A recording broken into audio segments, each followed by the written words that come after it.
आज मैं आपको एक ऐसी कहानी सुनाने वाली हूँ जो कि मित्रता पर आधारित है। हमें मित्रता अच्छे लोगों में ही करनी चाहिए। महेश और सुरेश एक ही विद्यालय में पढ़ते थे।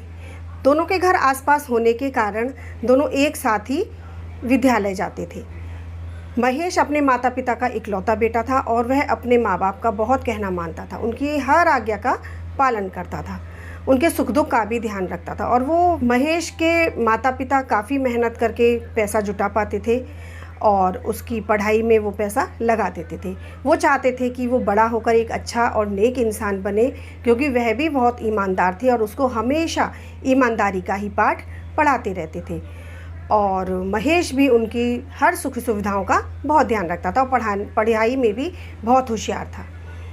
इस तरह से समय बीतता गया और दोनों महेश और सुरेश एक साथ आते जाते रहते थे। और एक दिन सुरेश ने सोचा कि चलो मैं महेश से मित्रता कर लेता हूँ। तो दोनों आपस में मित्र बन गए।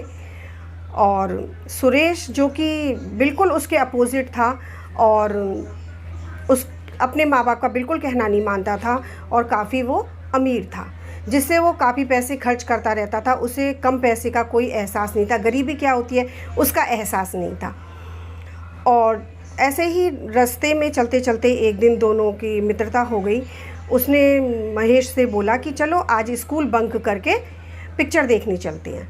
तो सुरेश के बार बार कहने पर महेश ने मना किया, नहीं भाई, मैं तो नहीं जाऊंगा, क्योंकि मेरी माँ ने ऐसा सिखाया ही नहीं है कि मैं स्कूल बंक करूं। मुझे तो सिखाया है कि ईमानदारी से पढ़ाई करनी है, मुझे बड़ा इंसान बनना है, बड़े होकर मुझे माँ बाप का सहारा बनना है, मैं ऐसा गलत काम नहीं कर सकता। तो महेश ने उसको बहुत समझाया।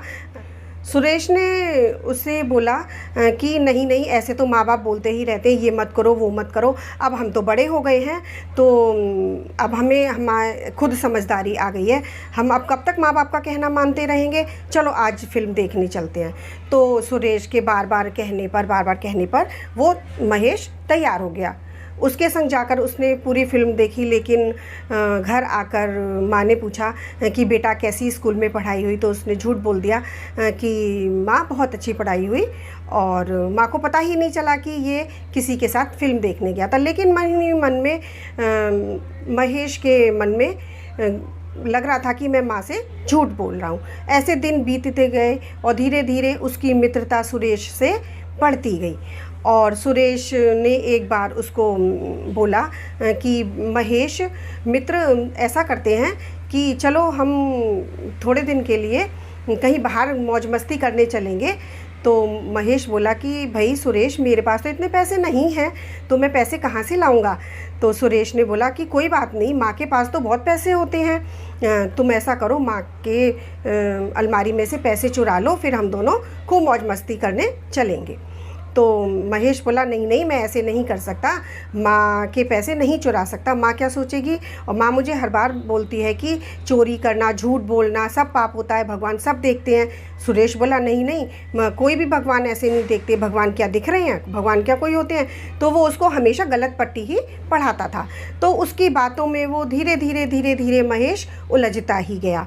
और एक दिन रात को दबे पाँव वह अपनी माँ के कमरे में गया और अलमारी में से कुछ गहने और रुपए लेकर वो दूसरे दिन सुरेश के साथ घूमने चला गया, मौज मस्ती। दोनों ने जुआ खेला, मौज मस्ती की, खूब इधर उधर घूमे और सारे पैसे ख़त्म करके चले आए।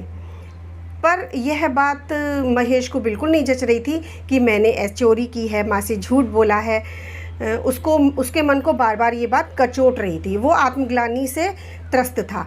लेकिन सुरेश उसको बार बार बोलता था कि आज तुम ऐसे बोल दो माँ को, ऐसे झूठ बोलो, माँ बाप तो ऐसे ही बोलते रहते हैं, हमारे बड़े तो हमें कुछ करने ही नहीं देंगे, अब हम बड़े हो गए हैं।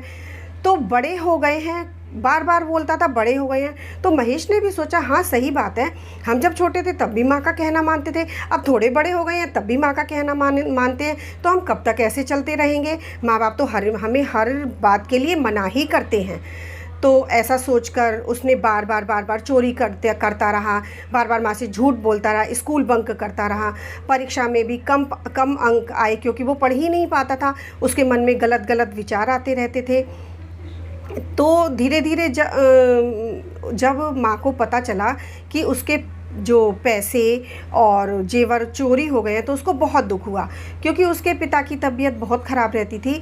तो डॉक्टर ने बोला था कि इनके इलाज में काफ़ी पैसा लगेगा। तो माँ ने उसके पापा के इलाज के लिए वो पैसे जोड़ कर रखे थे, जो कि महेश ने चुरा लिए थे। फिर क्या हुआ कि माँ तो बहुत दुखी हुई। उसने महेश से बोला कि बेटा ये पता नहीं कौन चुरा कर ले गया है पैसे, अब मैं क्या करूं।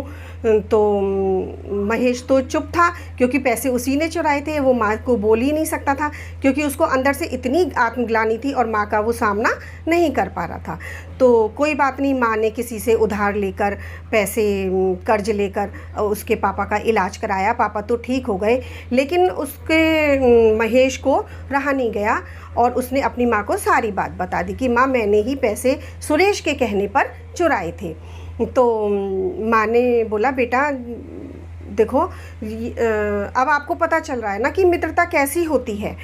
माँ ने तो माफ़ कर दिया, क्योंकि माँ माँ ही होती है। लेकिन जो आजकल के टीनेजर्स बच्चे हैं, छोटे बच्चे बड़े बच्चे हैं, या जो वो ये समझते हैं कि अब हम बड़े हो गए हैं और हम माँ बाप हमें हर जगह जाने के लिए रोकते हैं, कुछ भी हम करते हैं वो रोकते हैं।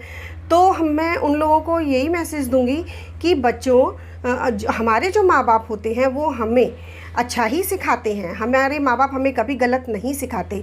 मित्र वो होता है जो हमें अच्छे रास्ते पर ले जाए, जो हमारी गलतियों को बताए।